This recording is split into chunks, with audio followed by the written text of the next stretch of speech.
Hi everyone and welcome back to another video. Today we are revisiting the Instagram account of Brendan Schmidt, who goes by Masculine Revival, a dangerous misogynist with a scarily large following. I made a video on him and his Instagram account the other week, but he has so many more posts I want to discuss, and that's what we're going to be looking at today. You don't need to have seen the other video to watch this one, but if you want to, I will leave a card to it on screen now and it will be linked in the video description as well. In summary, Brendan is a misogynistic, homophobic and transphobic idiot who dresses up his intolerances. I'm just helping men be real men, honest. And the worst part is he takes real issues which do affect men and should be addressed and uses them instead to put other people down and encourage the oppression of women. He is an absolute nightmare. The first post we're going to be looking at today is titled, "Women Aren't Wired to be Providers," and is absolutely laughable. His caption reads, "Can women provide? Absolutely. Are most women happiest and most fulfilled while playing the role of provider within a family? Absolutely not. Don't you just love it when a man tells you what does and does not make you as a woman happy? Men always know as best, right?" He goes on to say, "Tell me I'm wrong. Man as breadwinner, protector and leader, and woman as stay-at-home wife, mother and homemaker is the best relationship model in existence." Okay, you're wrong. Does he realise that different people have different talents and skills and all good relationships play to these individual talents instead of having to push people into tiny boxes based on something as arbitrary as gender? Let's also mention that he's completely ignoring the existence of same-sex couples and couples that have one or both partners be non-binary, or polyamorous relationships. He's completely ignoring all of these and more. Also, just from personal experience, I've never really seen this myself. When I was a kid, my mum was the one who worked and supported my family for most of our childhood. With my brother and his family, his wife is the one who earns the most money while my brother works part-time to look after the kids. And my sister is incredibly happy being, well, she's currently engaged to this wonderful woman, and they both work and kind of contribute equally and make decent money. And I'm pretty sure that even though my relationship with my partner is still quite new, we don't live together or anything like that, I'm pretty sure I earn more money than he does. And that said, he is far more tidy and organised and better at keeping his flat clean than I am. Different skills, you know? This isn't a gender thing. It's not, oh, you're a woman, so you do this. No. Different individuals have different skills, and you should split roles according to what your strengths and weaknesses are as individuals, not what gender you are. It's ridiculous. Brendan says, "Honouring physical and emotional differences between men and women isn't sexist.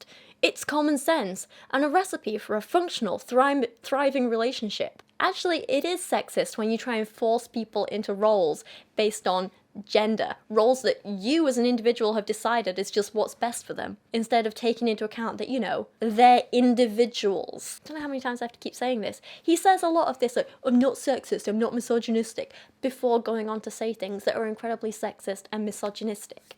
It's a pattern with him. In another post, he briefly talks about why everyone should be having kids, and at one point he shares this tweet from someone else who says, "Babies are expensive is anti-natalist propaganda.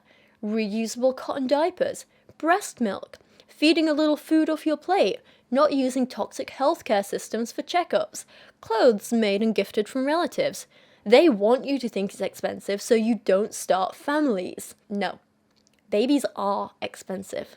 Simple as that. It is a fact. And babies being too expensive is a good enough reason to decide for yourself that you don't want to have kids. That's fine. But it's not a reason to tell other people that they shouldn't have kids either. You know, that's an important thing to mention. I myself am not an anti-natalist, but I am child-free by choice. And while I'm very happy to talk about my child-free status and ideas and beliefs, and I'm very open about it, I want to reduce the stigma around it, I'd never tell other people whether they can or can't have kids. I don't have a problem with other people having kids at all. Fully support that. Good for you. But we do have to be honest. Regardless of who you are and where you live, having a kid is expensive. That's not saying no one should have them, But burying your head in the sand and pretending they aren't expensive doesn't help anyone. The American healthcare system is so screwed up, and having a kid, like the act of giving birth, is so expensive there. It is ridiculous. But it's also expensive in other parts of the world for other reasons. And we need to talk about these different reasons, talk about where the expenses are, so we can actually fix the problems and make sure families get the financial and social support that they need. That's how you help people have more kids, by acknowledging, yeah, it's expensive, and this is how we help. Or rather, that's how you get people who want kids to be able to actually have them, you know? Sitting there and saying, what? There's no problem, they're not expensive, you're just a hater, I can fix this by myself, by their suggestions, which include endangering their baby by stopping it getting healthcare checkups that it desperately needs. That's not okay. This whole post is so damn irresponsible. And on the topic of parenting, Brendan decides to throw a little hate towards single mothers too, as they are often the target for misogynists. Disgusting, I know. A mother can teach her son how to be a good person, but she cannot teach him how to be good at being a man. Well, that's ridiculous, and also I'm sorry, but I think being a good person is enough. Simple as that. He then has a post titled, "Start a Family, Change the World," in which he says, "You think you're going to change the world by not using plastic bags and eating vegan? I think I'm going to change the world by having 10 children and raising them up right. We are not the same." You're right, you're not the same. That first person in that scenario is being thoughtful, responsible, and trying to take small personal steps which add up to bigger positive effects in reducing the resources they use. You, on the other hand, are putting a huge strain on the world's natural resources, social care systems, education systems, healthcare systems, and for what reason? So you can say, "Oh, look at me with my 10 kids, I'm going to indoctrinate them all." Selfish. He then goes on to say that people who don't want kids are selfish and narcissistic, but I don't think he really knows what the term narcissistic means. He uses it a lot in all the wrong contexts. He says the endless pursuit of pleasure and gratification of the senses is not freedom, it's narcissistic self-obsession. If you want meaning in life, stop worshipping yourself. Something like deciding you don't want kids isn't narcissistic self-obsession, and it's not selfish. There's absolutely nothing wrong with prioritizing your own needs and wants in life when it's not to the detriment of anyone else. Not having kids is not selfish, it's not narcissistic, it's absolutely fine, and this man is ridiculous. In the next post, Brendan opens with the title, "Choose courtship over dating." And this is a little reminiscent of one of the posts that I spoke about in the other video that I made. To give you a very brief summary, if you want a long-term relationship, being intentional and self-reflective is a really important thing to do, but it's also important to recognize that not everyone wants a long-term relationship and not everyone wants the same things from a relationship, and that's more than okay. Brendan had some good points in his last post. He also had some bad points where he missed out the fact that other people want different kinds of relationships and so on. This one's a mess because he starts this post by deciding to talk about how cohabiting couples aren't real couples, and you're only a real couple when you're legally married, which is ridiculous. He says, "Playing house and living as if you're married when you aren't sets you up for the same potential pain as a literal divorce. Tread with caution." I mean, on the one hand, yeah, sure it does, because it's still a long-term commitment, right? It's still a meaningful relationship. And like all serious relationships, if it does end, yeah, that's gonna hurt for a while. But calling it playing house is so damn patronizing, and I hate it. No one is playing anything. It's a real, serious commitment. And it is often as meaningful to some people as legal marriage. Not everyone wants a traditional marriage, but plenty of people want to cohabit with the person they love. That's not any less of a commitment. It's just a different way of expressing that commitment. He goes on to say, "There's nothing worse than investing months or years into a relationship only to find out that you actually don't want the same things and have misaligned values. Deep attachment to the other causes you to hold on despite your better judgment. This problem is one that you will have to fundamentally change for the relationship to actual work, not a place anybody wants to be." Again, mixed feelings about this because on some level he's right. There's that little grain of truth in what he says. But then he goes on to ruin it and it devolves into a big toxic mess. The little grain of truth is that he's right. These things do hurt. And often people do stick in relationships longer than they should have because they feel like they've already put so much time and effort into it, they don't want to leave. They want to try and make it work. It's the whole sunk cost fallacy. But can we please stop pretending? And I mentioned this very briefly in the last video. Can we please stop pretending that a relationship ending is the worst thing in the world? It's really not.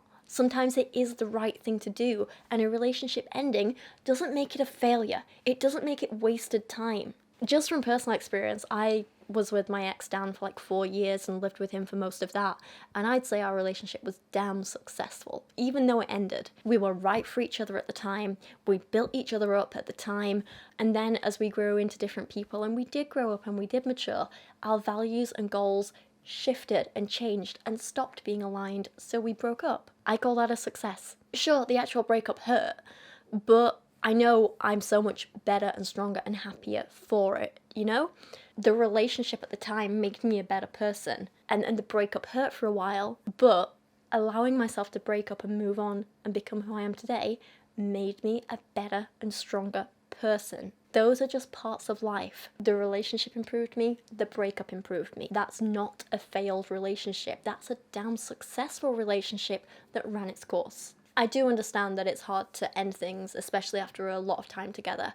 And yeah, if you want a long-term relationship, it's a really good idea to be upfront about your values and goals from the beginning so you can try and align them. No one wants to go into a relationship thinking, oh, when we break up, of course you don't want that to happen.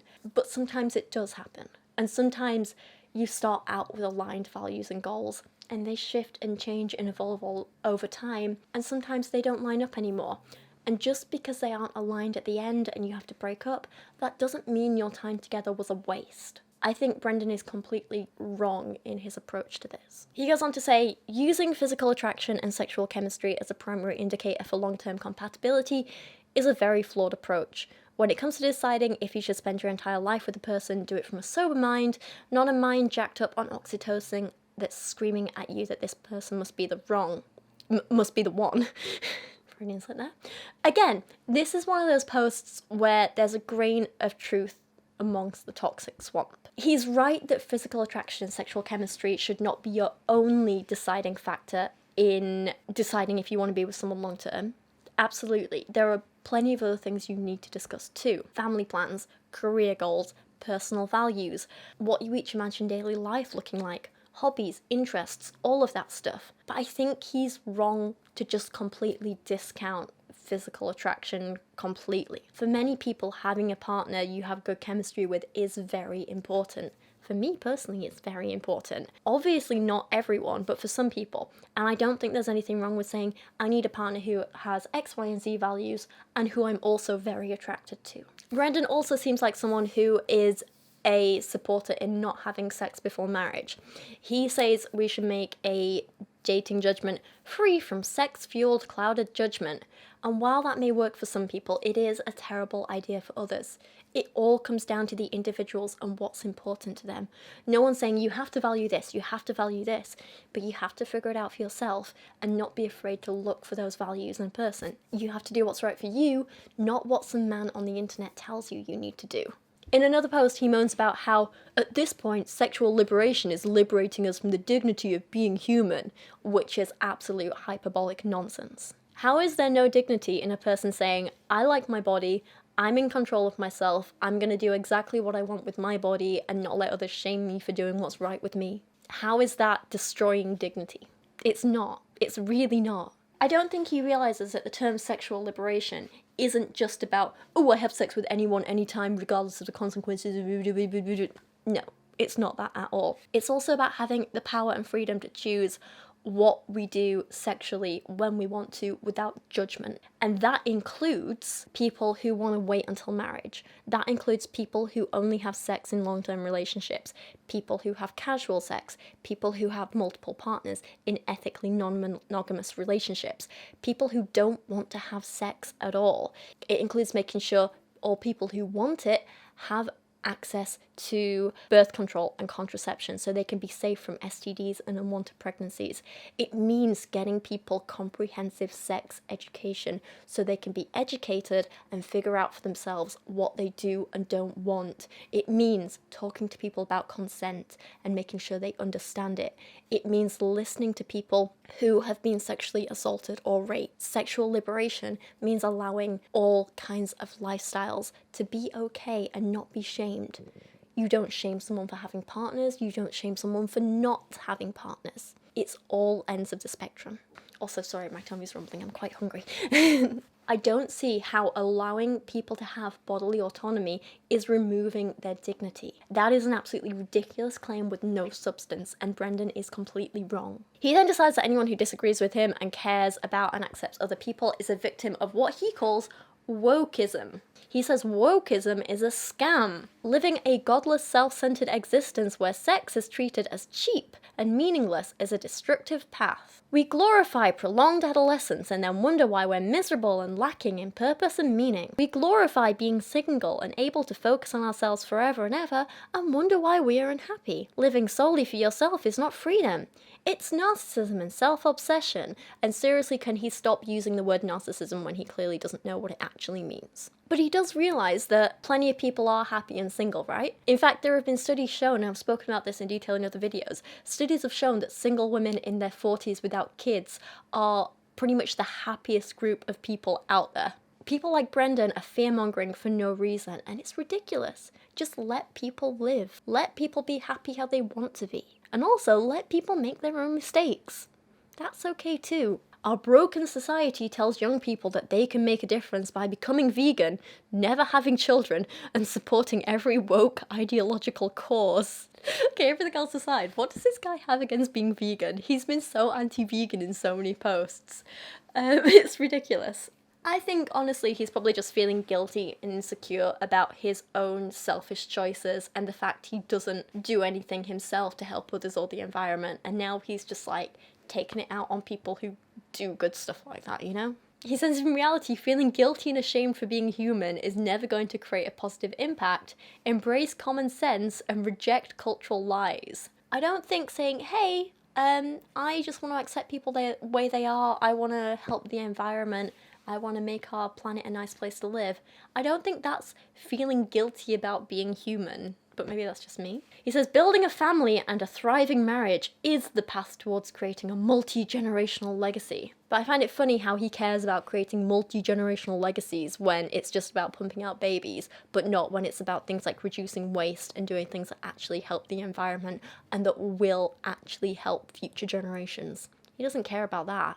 He just wants to have a lot of sex and get a woman pregnant so she can't run away from him. He then says, building a high notch count, and I really hate that term, it's horrible, is the path towards STDs, broken families, a lost soul, and an impaired ability to truly pair bond with another human being. Choose your path wisely. Again, this is something I've spoken about before in a number of videos actually, but my main issue here is with the pair bond argument. I hate this so much. Humans do not lose their ability to pair bond. You don't have a limited amount of love you can give or a limited amount of people you can bond with in life. That doesn't happen. Every person is different and individual, and there are studies to suggest that because of certain structures in our brain that we're likely born with, because of how many of certain neurotransmitters we have or don't have, that will determine how we as individuals are more likely to be maybe monogamous or polyamorous, but there still needs a lot more research done into it. Thing is, that's all decided by biology at birth, whether we're more or less likely to be monogamous or polyamorous. There is absolutely no research out there that suggests that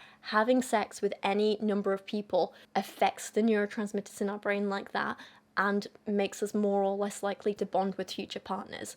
The number of partners a person has never destroyed a person, especially a woman's, ability to pair bond. That is misogynistic nonsense from a bunch of red-pilled idiots, and it all stems from them misunderstanding a research paper from the 1970s or 80s on one particular species of prairie vole that they then thought they could apply to humans. It is ridiculous. This whole, ooh, people can't pair bond. No, none of that is true. It is an absolute myth. The last two posts we're going to look at today start with Brendan sharing this. Yeah, sex is cool, but have you ever made plans with a woman to raise a family on an off-grid citadel equipped... Yeah, he says citadel. Wow, okay. Equipped with its own power supply, bison farm, and rainwater filtration system? I have not, but it sounds horrific. I'll stick with sex, thank you. He then follows this up with, the person that sexual promiscuity hurts the most, beside yourself, is your future spouse. Keep them in mind. And, oof, this one makes me angry. Ooh, this one makes me so angry. I will keep saying it. As long as you're being safe and consensual and communicating properly, you're not hurting anyone, not yourself, not your future partners. And of course, if you're looking to be with someone long term, you want you and them to share the same values. Absolutely fine. Nothing wrong with that. But there's absolutely tons of people out there who aren't going to be interested in or bothered by your past sexual activities, partners, whatever. Some people might care, sure. And if you're one of the people who cares about their past, maybe think about your own too. That seems fair. But there's also a lot of people who don't care and aren't interested, and it's not going to be a problem for them, and you're not actually hurting anyone. You're fine. This makes me angry. It really does. And on that note, that's where I'm going to end this today. Just as a final reminder, if you are new here, it would be wonderful if you want to subscribe to my channel, and if you've been around here for a while, then please just check and make sure you're subscribed. That all really helps me. Thank you. If you want to find me on social media, I'm most active over on Instagram. You can find me at Rachel Oates, but with a 0 instead of an O because my name was taken and I'm annoying like that. I post lots of things like photos of my dog and stuff about books that I'm reading, cute animal pictures, stuff from my life and behind the scenes, and I usually post new videos on there when they're coming out as well, so you can always keep up to date on what I'm posting as when, and when, words and stuff. I'm also starting back up streaming over on Twitch a little bit more regularly, so if you want to go follow me over there, you can do. If you're interested in helping support my channel, because January is always a really, really tough time, our ad revenue goes down completely, our views are always a lot lower, and it's always difficult to pay the rent. So if you can or want to support me in any way, you can do that by buying merch. I have t-shirts and hoodies and all that stuff available. I also have photography and art prints available from my website. If you want, you can support me over on Patreon, where I post lots of behind the scenes photos, I post script notes, at the higher tiers as well, you can also get exclusive stickers and prints sent out to you 4 times a year, which is exciting. Or you can buy a copy of my brand new poetry book, which is out now on Amazon. I think that's everything. If you can, or even just want to support my channel, then I really, really do appreciate it. And if you can't afford to support monetarily, which is absolutely fine, completely understand it, then you can help by just leaving a like on this video, leaving a comment, or sharing it around on social media. That would really help too. But anyway, that is where I'm going to end things today. Thank you for watching. Please let me know down in the comments what you think of Brendan and his masculine revival. Feel free to get as angry at him as you want. Also, feel free to disagree with me, that's okay too, but just don't be misogynistic, homophobic, transphobic, none of that stuff. I don't like it, it won't be tolerated here, none of that. Try and be civil to each other, be nice. But for now, thank you for watching today, take care of yourself, take care of others, and hopefully I'll see you again really, really soon.